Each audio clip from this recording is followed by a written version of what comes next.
Hey everyone, how's it going today?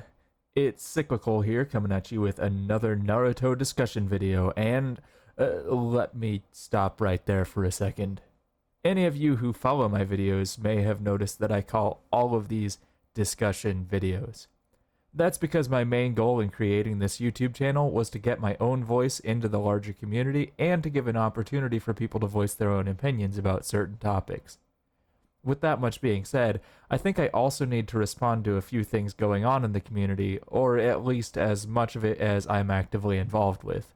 So to that end, I am creating today's video partially as a response to the video 6 just dropped about Pain versus the Sanin. When I say I'm making a response to his video, I want to make it very clear that I'm not trying to flame 6 or TG. I think both of those guys make better videos than I do, and I am subscribed to both of them, both on this account and my own personal one. But since I'm trying to get into the conversation here, I felt that I needed to make a video on the same topic as these guys, mostly because I disagreed with them. So please, if you agree with me here, go ahead and share this video with people, leave some comments on it, get that algorithm going. I don't ever ask people to subscribe or like my videos, but I will need some help in making sure that this video doesn't just go to waste. In fact, I would actually really recommend that all of you guys go check out both Six and Thunder God's channels if you haven't for some reason. I promise they are both worth your time if you've never checked them out before, and I will have them linked down below in the description. But since I was already kind of planning to do this same matchup in the future already, I'm just going to go ahead and get started with it. I mean, I did have these videos planned, and I just had them on the back burner since I've already talked about Pain and Itachi recently enough. And yes, that does mean I'm also planning to do an Itachi versus the Sannin video. So to get on into today's discussion, here I go breaking down the Sannin versus Pain. To start with, I think one of the main problems I have with anybody who talks about the Sannin in a versus battle is that the Sannin tend to get massively underrated. Like, the three of them together should be stronger than the 5 Kage in my opinion, and I've already made a whole video on that exact topic. But why then do people tend to misunderstand the Sannin? Well, to put it simply, I think it's because Kishimoto, for all of his strengths as a mangaka, was really bad at portraying how strong a character is supposed to be through their on-panel accomplishments. Take Tobirama as an example. The man is one of the Hokage, one of the most legendary shinobi of all times, inventor of many S-rank and forbidden ninjutsu, able to contend with Madara Uchiha and Jubito to an extent, and I still hear people claim that he would lose a fight to Kisame, one of the middle-ranked Akatsuki members. Now look, I can't blame anyone for coming to this interpretation, but I do think it's very indicative of what I'm saying here, that being that presentational consistency is often sacrificed in favor of other dramatic storytelling elements throughout the series. As this applies to the Sannin, they're actually in a similar boat since the only opponents they have are people who are either on the same level or stronger than them, and in the few cases where they fight someone weaker than themselves, they are either handicapped or holding back to an extreme degree. Like in the Search for Tsunade arc, when Tsunade fights against Naruto, she holds back to such a degree that she's only allowing herself to use one finger in their fight. Then later on, in the same arc, the Sanin fight each other and Orochimaru has no arms, Tsunade is overcome with fear and doubt and can't function properly, and Jiraiya has been poisoned. From this, it would be almost impossible to gauge their actual strength, but people still try to use it to claim it's their top anyway.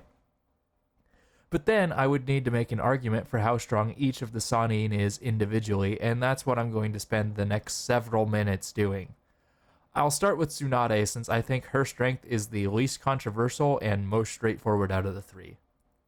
With Tsunade, her strength essentially boils down to two factors: her physical attack power and her talent as a medic. Starting with her physical strength, Tsunade has some insanely impressive showings going back even as far as part 1 when she is first introduced. She has repeatedly shown the ability to do things like collapse buildings, destroy terrain, and manipulate massive objects with ease.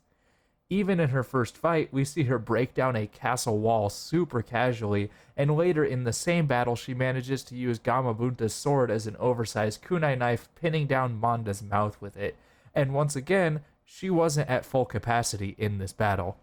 Then later on in the series, during the war arc, we see that Tsunade's punches are so powerful that she can break through Madara Uchiha's perfect Susanoo or topple over the full-bodied Susanoo of his wood clones. Then on to the healing side of Tsunade's scaling, we see that not only can she do massive healing on other people in a very short amount of time, but that she can also apply her healing jutsu to herself to make her nearly invincible as a tank on the battlefield. She's been shown to fight through some incredible injuries to the point that the only things that have ever taken Tsunade out of a fight are fatigue and being literally cut in half. Which she survived, by the way, so I think it's clear that Tsunade is an absolute monster. As far as I can tell, most people seem to think that Tsunade was one of the key players in the fight against Madara, which could then be used to say that Tsunade should be one of the strongest members of the Five Kage. Moving on to Orochimaru, his arsenal of jutsu isn't as much what I want to focus on, but rather how we need to interpret the lore and feats that we have about him. Also, I want to make it explicitly clear that I'll be using Orochimaru, who still has full use of his arms in this fight, not the version of him who was dying of illness during his fight at the Tenchi Bridge. With Orochimaru, we see from the time that he is introduced to the series that he is obviously a huge threat, causing concern even in Hiruzen, the third Hokage. We see that he's learned multiple forbidden jutsu, and that even without full use of his arms, Orochimaru can still use a wide variety of techniques. It's somewhat implied that Manda is the strongest of the three-way deadlock summons, at least if compared to the amount of Katsuyu that Tsunade was able to summon, and he manages to simply scare people even on the level of Kakashi into complete submission. Moving on also to the war arc for Orochimaru, we get some statements from people like Sasuke and the other members of Taka that make it clear that he should be around the level of at least the late stages of Mangekyo Sharingan's development, with an argument to be made that this statement from Suigetsu here could put him on par with EMS Sasuke. Now, personally, I don't think that Orochimaru is on EMS Sasuke's level, but I can see some validity in interpreting Suigetsu's statement that way. Honestly, all of this seems consistent with what we're told about Orochimaru as a character. After all, he's treated as a huge threat by all 5 of the nations. Anytime he comes up in a conversation, the tone always seems to change to become both more serious and the characters present seeming to get more concerned about what's going on. We also know for a fact that Orochimaru has killed at least 2 of the sitting Kage, a feat that pretty much no other ninja would be able to accomplish for the most part. Once again, I think it's fair to assume that Orochimaru should be on the upper end of Kage tier, just like Tsunade is. Another way to back up this claim is to bring up the idea that the Sannin are supposed to be roughly equal with each other in terms of strength. This is implied at almost every mention of the group, and we even see it played out over the series with instances like the 3-way deadlock ending in a draw, or the fact that pretty much everyone agrees that all of these Sannin would lose individually to people like Itachi or Pain, but should be above most of the Akatsuki's other members. If you've seen my Akatsuki ranking list that I did a while back, you'll know that I think Konan is one of the stronger members of the group, and we got to clearly see Jiraiya making very short work of her, for an example. Keeping in mind that the Sannin should all roughly be equal, I need to jump now into what will definitely be the longest part of this video, analyzing Jiraiya. So Jiraiya is a very interesting factor in this fight, since he's not only fought Pain already, but he also died to Pain, meaning that we don't have any war arc scaling for him. I want to address the war arc scaling, or the lack thereof, first. Now, this mostly comes down to a pretty simple argument, and it's tied into what I was saying earlier about Kishimoto not doing a good job of representing characters' strengths throughout the series. Because of the nature of Naruto being a shonen anime, I think it was inevitable that the production of the series would favor flashier and flashier fights as the series goes on. The problem is that even as the fights tended to progress more in a stylistically impressive way, the overall level of power on these fights wasn't continually escalating at the same rate. This really came to a head in the War Arc, where we see characters of Chunin all the way up to Kage level all participating in the same fights at the same time. And since they all need to look cool, they're all going to have some visually impressive feats to go off of. The problem is that this makes people fighting at a much higher level earlier in the series look a lot less impressive retroactively. A great example of this is how there are a lot of people who think that Hiruzen was the weakest Hokage due to his fight with Orochimaru, but at the time that that fight was hitting publication, it was by far one of the largest scale battles we'd seen up to that point in the series. As a consequence of this same principle, I think it's more than fair to assume that if Jiraiya had participated in the Fourth Shinobi War, he would also have some incredible showings and statements to keep him on par with both Tsunade and Orochimaru. After all, it's more in how the feats are framed during the War Arc that makes them seem impressive as opposed to the feats themselves. As an example, during the War Arc, people like to claim that things like Choji taking on the Geto statue is super impressive. And it certainly is, but then you have to remember that Naruto and Gaara's fight during the Chunin exams was on basically the same scale as that one at a much earlier point in the series, and with characters who were supposed to be much weaker than the ones we see in the War Arc. So I'm hoping I've illustrated that just because Jiraiya doesn't appear in the War Arc, it should still be reasonable to be able to compare his feats to other characters and extrapolate that he would be able to keep pace with his peers had he been around at the same time. Moving on to what we do have from Jiraiya, I think this is kind of the inverse of what's been done to how people interpret Kisame. Where Kisame's feats often get blown out of proportion to make him seem a lot stronger than he actually is, I think Jiraiya's feats get glossed over to the point that people treat him as a non-factor in most versus battles. In making this claim, I obviously need to back it up, but fortunately for me, I think that's pretty easy to do. So keep in mind, I'm going to be coming at this with the mindset that Jiraiya should be roughly equal with both Tsunade and Orochimaru, who I believe I've already made a good argument that they should be Kage level. So Jiraiya has some statements and such to go over here, and I first want to look at the fact that Jiraiya was offered the position of Hokage before anyone else in the village. This would put him as a more desirable Kage candidate than people like Kakashi and even Danzo, someone who is an incredibly strong fighter and who has a lot of political power in the village. But given that I think Danzo is also one of the stronger Kage during the 5 Kage Summit arc that's based on his performance against Sasuke, this should help to illustrate that Jiraiya is likely on the stronger end of Kage tier as well. The second statement, or rather set of statements, is the constant comparison between Kakashi and Jiraiya. When Jiraiya is introduced to the series, he takes Naruto out of the care of Kakashi and into his own. Kakashi doesn't argue with this decision, and in fact he embraces it, acknowledging that Naruto would be safer with Jiraiya than with himself. This idea gets reinforced later on during Pain's assault when Kakashi is thinking to himself that Jiraiya must have been even stronger than he thought to be able to take on the 6 paths of pain all at once. This makes it clear that Jiraiya must be stronger than Kakashi is. I know this isn't the most definitive piece of evidence that Jiraiya would be able to keep up with Pain, but I do think it illustrates that the narrative has Jiraiya placed towards the top of the food chain, at least in the Hidden Leaf Village. Then lastly, there's the idea that Kabuto said he had a strong desire to retrieve Jiraiya's body to reanimate during the War Arc. Obviously, this doesn't mean that Jiraiya would have necessarily been one of the strongest Edo Tensei in and of itself. I would like to point out, though, that this statement comes alongside Kabuto's explanation of why he wasn't able to gather some of the other more desirable ninjas to reanimate, namely Shisui Uchiha, who was also at too deep of a water pressure to retrieve his body. I acknowledge that Shisui isn't going to be the most relevant when discussing whether a character scales to Pain, but it was Shisui's jutsu that changed the course of the entire war arc, so I think there's at least some value to this statement. The next part of scaling Jiraiya I need to get into is about his performance against Four-Tailed Naruto. I really want to address this one since it's something that Six brought up in his video and I've always disagreed with how people seem to interpret this. I've already broken down this scenario in another video, but what this essentially comes down to is that just like when Guy had to subdue the drunken Rock Lee, Jiraiya was likely not using his full power to subdue Naruto here.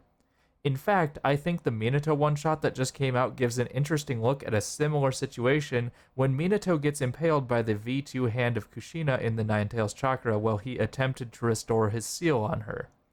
The same sort of thing could very well have happened to Jiraiya, but since we don't know exactly what went down, it's tough to say just how much effort he had to expend to contain Naruto's rampage. What we do know, though, is that he must have been successful in containing Naruto's rampage, since he wasn't killed after this fight, which he would have been had Naruto's rampage been able to continue on afterward. Even if you think that this only puts Jiraiya on the same level as four-tailed Naruto, which I would strongly disagree with, I still think it would be hard to argue that this same Naruto wouldn't be capable of taking on at least the weaker paths of pain, since six-tailed Naruto almost beat the Tendo pain. Maybe not all at once, but he should be at least able to deal with them individually, and so with backup from two Kage-level fighters, someone on the level of four-tailed Naruto should be able to at least stand a chance against pain. And once again, I think this is a major low ball for Jiraiya. I'll take a quick detour here and point out that even Orochimaru's fight against four-tailed Naruto should give an interpretation of Orochimaru being stronger than this Naruto as well.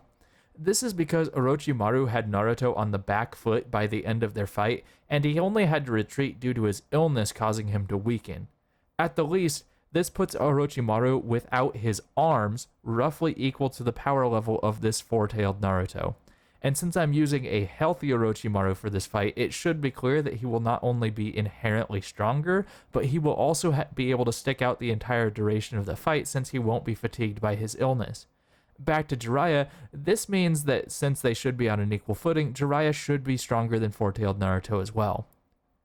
In the case of Jiraiya, I also need to explain the events of his fight against Pain and why this encounter actually makes Jiraiya look really good. I need to say that I don't think that Jiraiya is as strong as Pain is, but I'll get to that in a little bit when I talk about Pain's scaling. But Jiraiya was able to take out 4 of the 6 paths of pain during this fight, and no matter how you slice it, this is outright impressive. Of course, he had to do a fair bit of maneuvering to get this done, but he did take out 4/6 of his enemies he encountered with zero intel and in an unfamiliar environment. This led to the most controversial statement of all time. Pain's claim that Jiraiya would have won if the Paths of Pain didn't have this secret of ours. Quotes. Now, there's a lot of different interpretations for this statement out there, and I'll go through a few of them. The first is the idea that the secret is Nagato's true body. This idea claims that had Jiraiya known about Nagato's true body, he could have just rushed to Nagato's location and taken him down. I don't think this is the most likely interpretation though, since this would imply that Jiraiya could simply get away from the other Paths of Pain and both locate and reach Nagato before the Paths could get there to defend him. It just doesn't seem very likely to me. Then there's the idea that the secret was that there were more Paths of Pain than Jiraiya expected.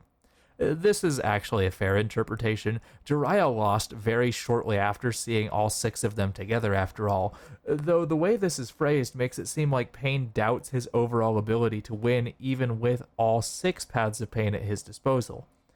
The last common interpretation that I want to go over is that the secret may have been the Naraka Path's ability to resurrect the dead. If I'm to use an interpretation that has some backing from the community, I think this is definitely the one I would go with. Jiraiya seemed pretty taken aback that the enemies he had just defeated were suddenly back in the fight again, which obviously threw him off his game. What I'll offer now is my own personal interpretation of this statement, that being that Pain's secret was actually a combination of all of these things. I think that Pain is saying that since he was able to keep getting the upper hand on Jiraiya through the use of his abilities he hadn't seen yet, that he was able to take a narrow victory, and I'll put emphasis on the word narrow here. In the most common translation I've seen for this statement, Pain says that he probably couldn't have won. The use of the word couldn't here implies that he thinks Jiraiya would almost certainly have won if he had full intel. This is opposed to if Pain used the word wouldn't here instead, which would have implied that he was only reacting to the order of events of the fight and thinks that Jiraiya, knowing these secrets in combination with the circumstances of their fight that just took place, would have led to a loss. This leaves room for Pain to think that there is still victory possible for him, however, and so the difference is important here.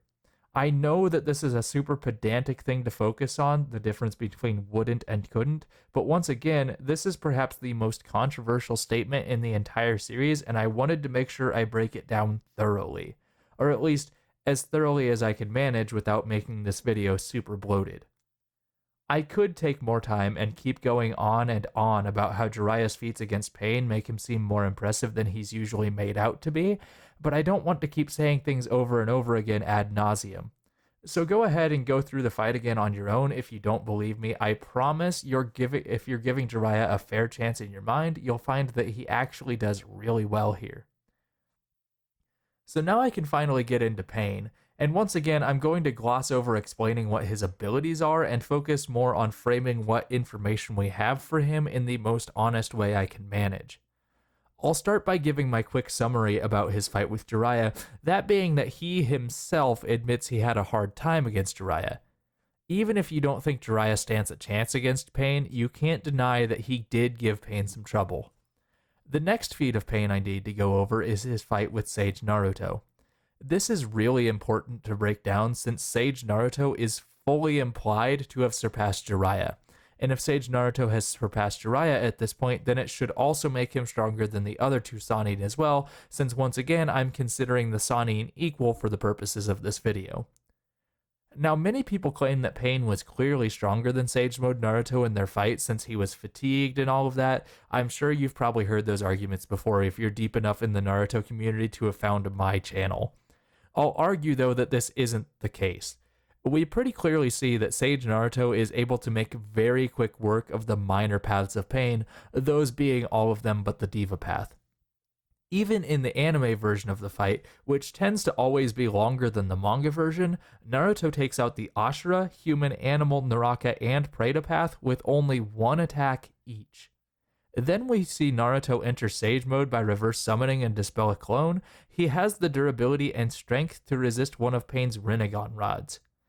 Anytime that Naruto is in Sage mode, he's also able to just throw hands with even the Diva path, which is pretty clearly the strongest path of Pain.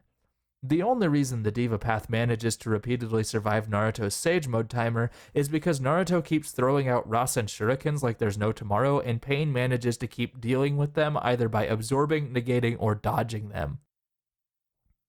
The Diva Path himself calls these the nasty little shuriken in the anime version of the fight, and Pain even directly compliments Naruto for being the one to push Pain the furthest of anyone he's ever faced. I won't claim that Naruto can handle the abilities of the Diva Path, but I would certainly hope that everyone can recognize that they're at least in the same league, especially since Naruto was fatigued from having training and fighting the minor paths of Pain, just as Pain would have been fatigued from fighting the entire village. But I do have to be fully honest here and say that Pain very nearly claims the victory, which should mean that he is at least on par with someone who's stronger than the Sannin. What this means, to make a very long concept as short as possible, is that since Pain may or may not be stronger than Sage Naruto, then none of the Sannin should be able to take him on individually. Of course, we're not talking about a one-on-one here though. This is a team battle for the Sannin, and now I need to make my final statement about what I think this means for the fight before I give a breakdown of how the fight actually probably goes. What I really want to make clear is that the Sannin don't need to take out 6 paths of Pain each, but rather that they only need to average 2 of Pain's bodies. And since Jiraiya, who many people seem to think is the weakest of the Sannin, was able to take out 4 of them before he died, I think it would be really hard to argue that if you had essentially 2 more Jiraiyas in that fight that he would have lost. That is to say that not only does Jiraiya now have the benefit of 2 people on the same level as himself to help him out, but that he also now doesn't need to perform as well as he did in the first place because he's got the extra help. And with all of that out of the way, I can finally start talking about how this fight would play out.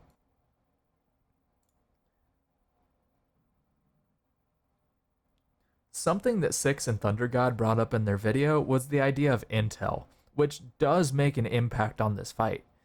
Pain has met the Sanin before, though since it's been something like 20 years or more since he's even seen Jiraiya, I think it's likely he probably only has a general idea of what each of them would be capable of and what their fighting styles are.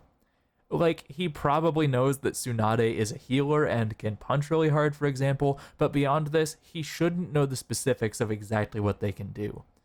Since this is a fight between the Sanin and Pain, this would mean that this has to take place in a setting where he and Jiraiya haven't fought yet, and so Pain should not know about Sage Mode here.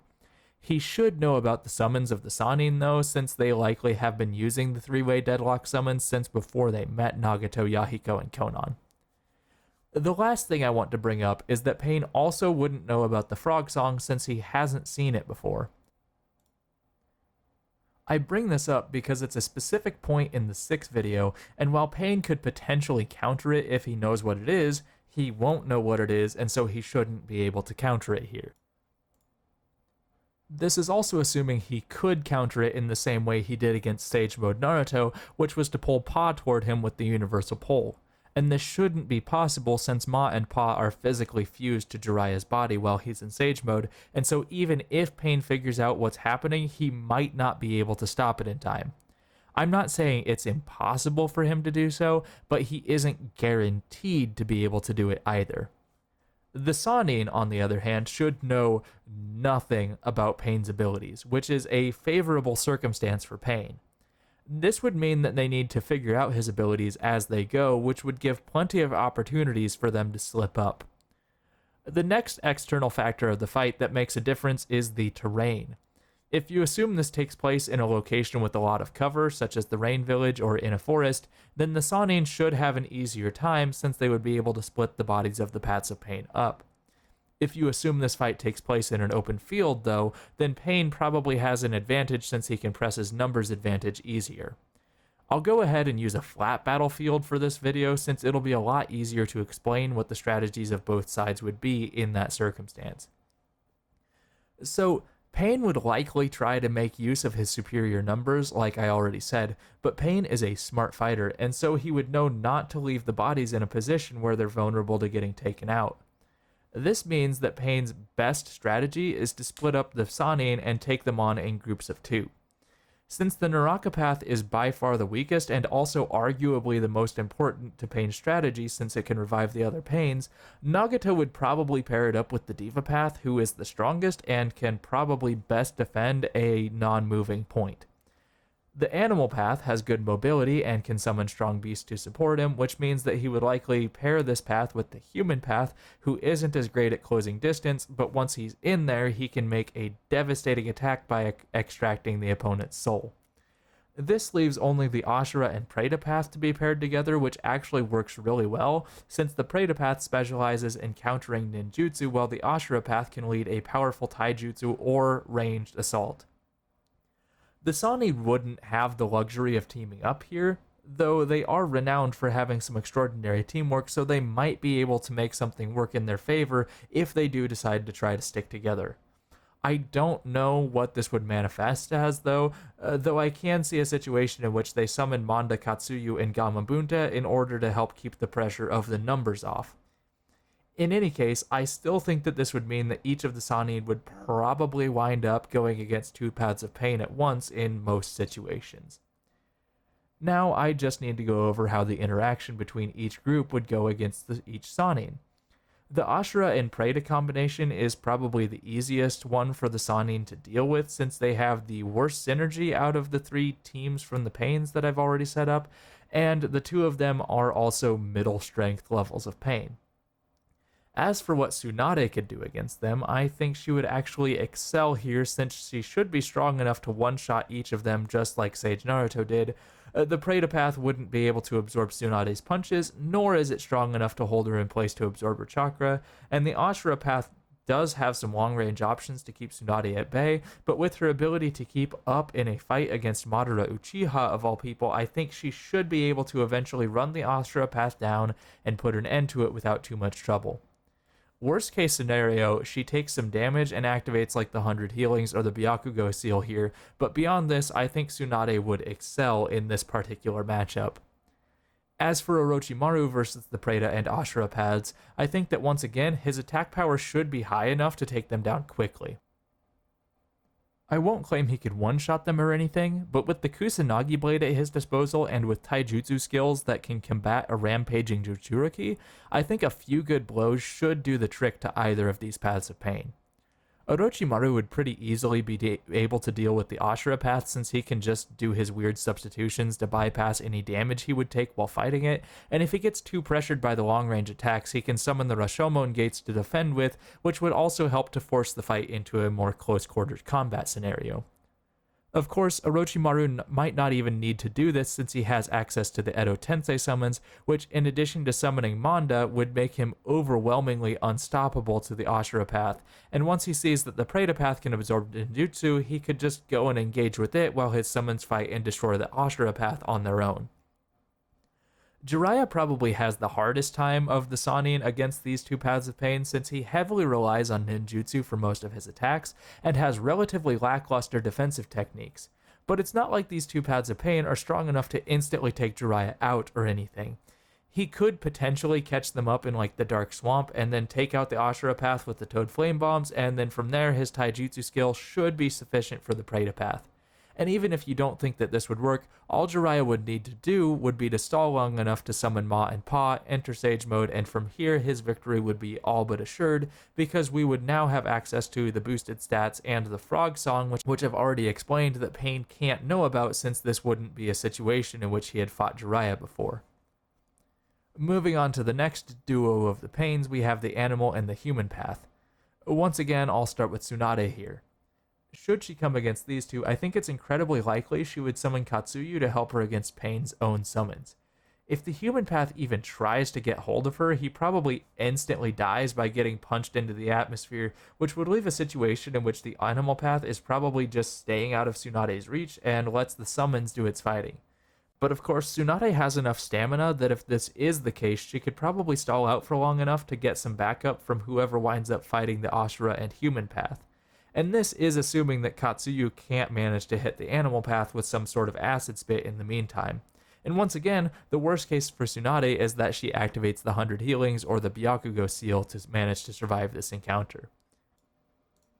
If Orochimaru comes against these two, he probably has the absolute time of his life, since he can substitute out of the grip of the human path, making it basically a non-factor against him. The animal path is slippery, just like Orochimaru is, but Orochimaru actually has some long-range abilities, and so I don't think he'd have too much struggle in taking down the animal path either. We've already seen Jiraiya fight against the animal and human paths, and he beat both of them without any help, meaning that if he summoned a few more of the Sage Toads like he did the first time, he should be able to win, albeit he may have to enter Sage Mode to get this done as well. This just leaves the duo of the Diva and Naraka path, and I'll start by saying that if the Naraka path tries to attack, it will just instantly die, so this more becomes the Diva path versus whichever Sanin he's against. The Naraka path is the path that lost to Konohamaru, and so if the Sanin managed to land a hit on it, it should be toast. Unfortunately for whoever comes against these two, though, this is by far the hardest matchup in the entire battle, and that's because the Diva path is, like I just said, the strongest pain by far. I don't think that just the Diva path would be able to simply take out any of the Sanin, like wholesale, though. If it uses Almighty Push, he leaves himself open for any animal or Edo Tensei summons to attack him for at least 5 seconds, and if he uses the Universal Pole, he does the same thing with the added drawback of him not having a solid follow-up option beyond just trying to stab his opponent with the Rinnegan Rod. This leaves his big moves, the Chaotic Shinra Tensei and the Chibaku Tensei, and these are a threat to be sure. I will note, though, that Tsunade and Orochimaru may both have good options to survive the basic Shinra Tensei, since Orochimaru might be able to substitute himself if he's hit by it, and Tsunade might be able just to heal the damage she takes from it. Jiraiya doesn't have a good defense against this technique, but he should be capable of dodging at least the smaller ones of Shinra Tensei. In terms of the chaotic Shinra Tensei, though, I don't think that the Diva Path can really use this jutsu, at least until he is the last Pain alive, since he, 1, needs to draw the power away from the other bodies of Pain to use the jutsu in the first place, and 2, he would destroy the other paths of Pain in the process. This would give some time for the Sannin to work him over before he could use this technique, which might give them all the opportunity they need to finish the fight. This leaves us with only the Chibaku Tensei left to go, and this is easily the most dangerous thing the Sannin could possibly face here. But just like the chaotic almighty push, the planetary devastation can't be launched at just any point during the fight. This is because Pain would once again have to come to terms with the fact that he will either kill the other paths of Pain if he uses it, and if he makes them retreat, it would clue in the Sannin that something's about to happen, and so they could just stay too close to let anything major happen. Also, Pain needs to fulfill 2 conditions to launch this jutsu, those being that he needs to be close enough to Nagato's body to use it, and this isn't an assured thing depending on the battlefield, by the way. The other condition is that this jutsu takes time to activate, which could once again provide the Sannin all the opportunity they need to close out the fight, either by beating him down or escaping and coming back after the jutsu's over. I'm not denying that if Pain manages to use this jutsu and it catches all 3 of the Sannin at once, he wins the fight, but I think the risks and limitations of the jutsu are enough that it's not an assured victory for Pain here. So in conclusion, this whole fight really boils down to one key point. Since Jiraiya performed so well against Pain, and that the gap between Sage Naruto and Pain wasn't substantially larger than the gap between Pain and Jiraiya, then having 3 ninja together who individually could give Pain a run for his money would simply be too much for him to handle. I'm not saying it's impossible for Pain to win here. He's easily one of the strongest fighters in the series, and he's got a lot of intelligence as well. Particularly if he manages to get a successful Chibaku Tensei off, he could very well just take the whole fight. But in the meantime, I can't ignore the fact that all the evidence point to the Sannin being too strong, especially as a group, for someone like Pain to handle alone. I truly understand why people would think otherwise, but that's why I'm making this video, to plead the case for the Sannin and try to get people to stop downplaying them so badly.